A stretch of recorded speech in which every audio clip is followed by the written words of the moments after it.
Hello दोस्तों। आज मैं आपको उत्तर प्रदेश के सुल्तानपुर जिले के एक गांव की घटना के बारे में बताने जा रहा हूं। उस गांव में अक्सर बंजारे और नट अपनी टोलियां बनाकर घूमा करते थे। ये नट और बंजारे एक स्थान से दूसरे स्थान पर घूमते थे और जहां ज्यादा आबादी देखते थे वहां पर अपना मेला लगाकर करतब दिखाया करते थे और पैसे कमाते थे। ये बंजारे हमेशा अच्छे नहीं होते थे। अक्सर बंजारों और नटों की टोली के रूप में डाकुओं की भी टोली घूमा करती थी, जो दिन में तो मेला लगाते थे मगर रात में लूटपाट किया करते थे। इसलिए अक्सर गांव के जानकार लोग अपने गांव के आसपास इस तरह का नटों का मेला नहीं लगने देते थे। एक बार एक ऐसा ही मेला गांव से थोड़ी दूर पर लगा हुआ था। वहां गांव के बच्चे अक्सर जाने की जिद किया करते थे मगर कोई उन्हें वहां जाने नहीं देता था। इतना ही नहीं, गांव वालों ने बच्चों का खेतों में जाना और दोपहर को बाहर खेलने से मना कर दिया था। बच्चों को यह बात बहुत खराब लगती थी मगर बड़ों के आगे बच्चों की कहां चलती। इसलिए बच्चे न चाहते हुए भी सिर्फ तभी तक घर के बाहर खेलते थे जब तक कोई न कोई बड़ा उनके साथ रहता था। ऐसा सिलसिला करीब 1 महीने तक चला, जब तक वहां वो नटों का मेला लगा हुआ था। ये बात बहुत अजीब लगती थी कि नटों का टोला हो या डाकुओं का, आखिर बच्चों के ऊपर ये बंदिश क्यों है। खैर, इस बात का जवाब बच्चों को सिर्फ यही मिलता था कि ये नट उन्हें पकड़ ले जाएंगे। करीब 1 महीने तक बच्चों पर बंदिश और बड़ों पर डर का साया रहा। इन सब बंदिशों के बावजूद एक दिन सुबह 10 बजे के करीब गांव में काफी शोर शराबा मचा और पता लगा कि एक पड़ोस का एक छोटा बच्चा, करीब 10 साल का एक लड़का, घर से बाहर आया था और गायब हो गया। पूरे गांव में उसे ढूंढा गया मगर कहीं उसका पता नहीं चला। आखिरकार गांव के हर घर से सारे बड़े मर्द जोर शोर से उस लड़के की तलाश में लग गए। उन्हें शायद आने वाले खतरे का पता था, इसलिए पहले गांव और खेत का चप्पा चप्पा छान मारा।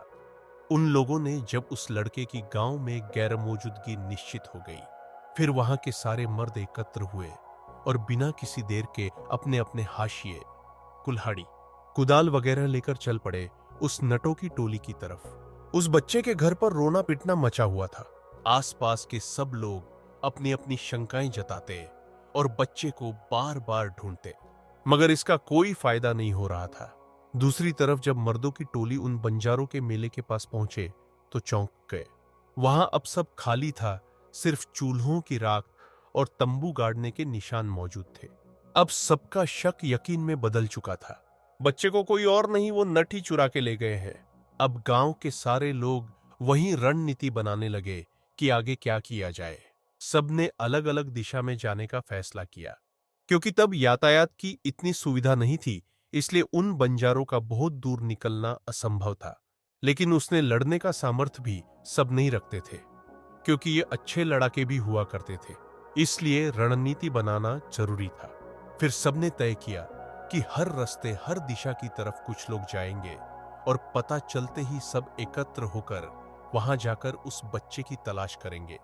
और वो लोग न मिले तो दोपहर 3 बजे से पहले सब अपने गांव में एकत्र हो जाएंगे। सब लोगों ने एक अलग अलग दिशा पकड़ी और अपनी अपनी राह चल पड़े। 10-10 लोगों का समूह अपनी अपनी राह पर अग्रसर था। पश्चिम की तरफ जाने वाले समूह के आखिर उनके निशान और फिर वो टोला मिल गया।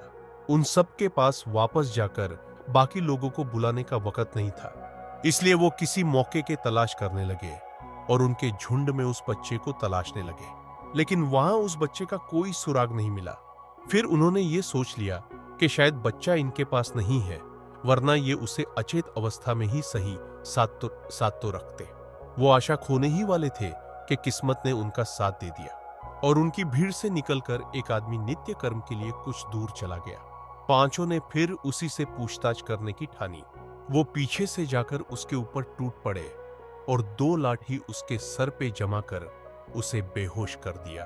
फिर एक तांगे पर उसको लाद कर वापस अपने गांव की ओर चल पड़े। वो जितनी जल्दी हो सकती थी कर रहे थे, क्योंकि उसके साथी उसको ढूंढने जरूर आने वाले थे। वो लोग उसको लेके आधे घंटे में अपने गांव पहुंच गए।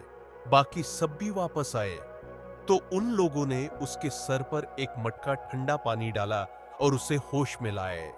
होश में आते ही वो आसपास गांव वालों को देखकर घबरा गया, लेकिन बिना मार खाए उसने कुछ नहीं बताया। जब गांव वाले मिलकर उसको उसकी सहन शक्ति से ज्यादा खुराक देने लगे, तो वो जान गया कि उसकी जान के लाले पड़ने वाले हैं। फिर उसने बताया कि वो बच्चा कहाँ है। उसने जो बताया उससे सबके होश उड़ गए और उसी वक्त पास के गांव के सिद्ध तांत्रिक को बुलाने के लिए कुछ लोग निकल पड़े और बाकी उसे लेकर उस दिशा में निकल पड़े जहां वो बच्चा था। उसने बताया कि उनकी टोली के सरदार ने उस लड़के को जीवाधारी बनाने के लिए इस्तेमाल किया है। उसकी जान को खतरा है, अगर उसे बचाना है तो या तो उनकी टोली के उसी तांत्रिक को बुलाओ जिसने उसे इस्तेमाल किया है, या फिर उससे ज्यादा माहिर खिलाड़ी को। इसलिए गांव वाले पास के गांव के सिद्ध तांत्रिक को लाने के लिए निकल पड़े। वो तांत्रिक को लेकर जल्दी से जल्दी आ गए और वहीं पहुंच गए जहां पर वो नट गांव वालों को लेकर उससे बच्चे का पता बताने ले गया था। उसने एक जगह एक अजीब सा लिखा हुआ पत्थर दिखाया और गांव वालों से वहां खोदने को कह दिया। गांव वाले खोदने में लग गए और कुछ लोग रह रहकर उसको मारते जा रहे थे और धमकी दे रहे थे कि अगर बच्चे को कुछ हो गया तो उसकी कब्र यहीं बना देंगे। वो तांत्रिक काफी बूढ़े थे, वो भी आ चुके थे और सब कुछ समझ लेने के बाद भी सबके साथ गड्ढे के खुदने का इंतजार कर रहे थे। करीब 4 फुट खोदने के बाद वहां एक पत्थर की परत आ गई जो 3-4 पत्थर से मिलकर बनाई गई थी और फिर संभाल कर सबने मिलकर उस पत्थर की परत को हटाया। नीचे जो उन लोगों ने देखा उससे उन्हें कोई खुशी नहीं मिली। नीचे एक कमदीय कमरा सा बना हुआ था, उसमें 4 बड़े बड़े घड़े रखे हुए थे, पूरे सोने चांदी से भरे हुए, और पास में वो बच्चा लेटा हुआ था, नए नए कपड़ों में, अच्छा खासा तैयार किया हुआ, और उसकी सांसें रुक रुक के चल रही थी। और पास में एक दिया जल रहा था जिसका तेल खत्म हो चुका था और वो बुझने ही वाला था। सबने उस बच्चे को मरा हुआ समझ लिया और उस नट को दोबारा बुरी तरह पीटना शुरू कर दिया। तभी वो तांत्रिक बाबा आगे आए और दिए की बाती को थोड़ा बढ़ा दिया। दिए की लो तेज हो गई और बच्चे ने आंखें खोल दी। सबकी खुशी का ठिकाना न रहा, मगर बच्चे ने किसी को भी पहचाना नहीं और अनजान की तरह सबका चेहरा देखने लगा। तांत्रिक बाबा ने सबसे कहा कि ये बच्चा अभी जिंदा है, लेकिन ये तभी जिंदा बच सकता है अगर ये मेरी सिद्ध की हुई जगह पर पहुंच जाएगा, वरना इसे कोई नहीं बचा सकता। इसे लेकर मेरे स्थान पर चलो और सब इस बात का ध्यान रखना कि ये दिया न बुझने पाए। इसमें तेल बढ़ा दो और इसकी अच्छे से देख रेख करना जब तक मैं इसे बुझाने के लिए न कहूं। फिर कुछ लोग और तांत्रिक बाबा उस बच्चे को तांगे पर लेकर बाबा के स्थान पर पहुंच गए और वहां जो कुछ भी किया वो किसी ने नहीं देखा, क्योंकि वो क्रिया बाबा ने अकेले में की थी। करीब 2 घंटे बाद एक आदमी वहां वापस पहुंचा और उनसे बताया कि बाबा ने दिया बुझाने को कह दिया है। दिया बुझा दिया गया और अब वो बच्चा सुरक्षित था और सबको पहचानने भी लगा था। उसके बाद जितना भी खजाना वहां मिला था उसके थोड़े से हिस्से से मंदिर बनवाया गया और बाकी गांव के प्रधान ने गरीबों के बच्चों की शादी और गांव की भलाई में लगा दिया। उस नट को बचाने उसके साथी नहीं आए। गांव वालों ने उसे 2 हफ्ते तक कैद रखा, उसके बाद धमकी देके छोड़ दिया।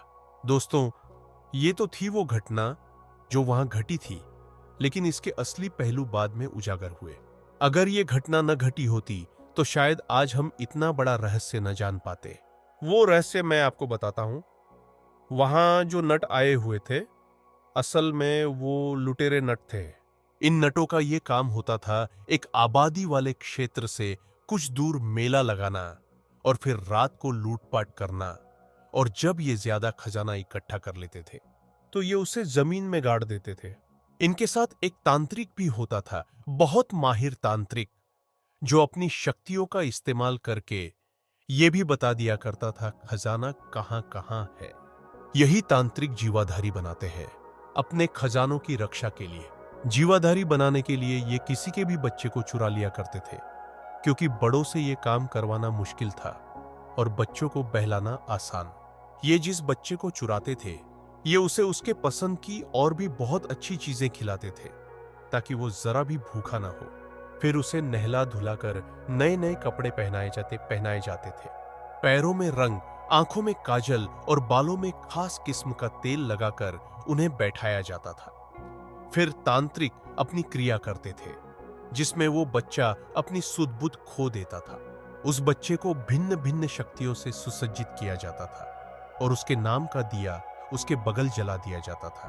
उसके बाद उसके सामने उस कबीले का सरदार आता था और कहता था, देखो मुझे और अच्छी तरह पहचान लो, ये खजाना मेरा है और तुम इसके रक्षक हो। जो मेरे सिवा मेरा खजाना लेगा, तुम उसको जिंदा नहीं छोड़ना। मैं वापस आऊंगा और अपना खजाना ले जाऊंगा, उसके बाद तुम आजाद हो जाओगे।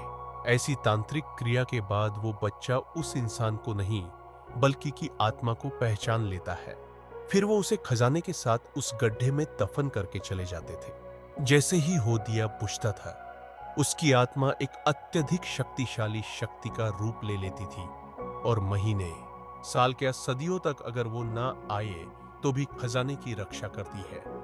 फिर वो इंसान चाहे इस जन्म में आए या फिर किसी और जन्म में, ये शक्ति सिर्फ उसकी आत्मा को ही पहचानती है और खजाना लेने से नहीं रोकती।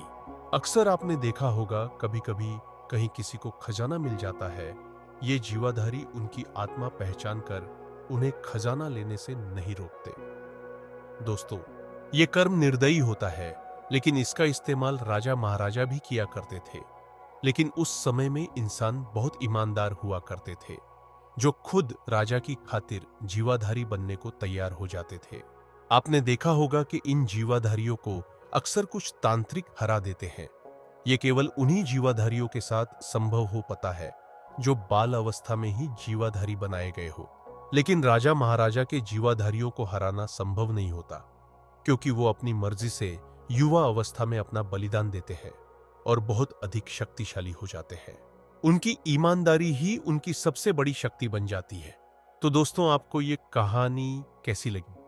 नीचे कमेंट में जरूर बताएं और ऐसी और रोचक कहानी के लिए हमारे चैनल को सब्सक्राइब जरूर करें। धन्यवाद।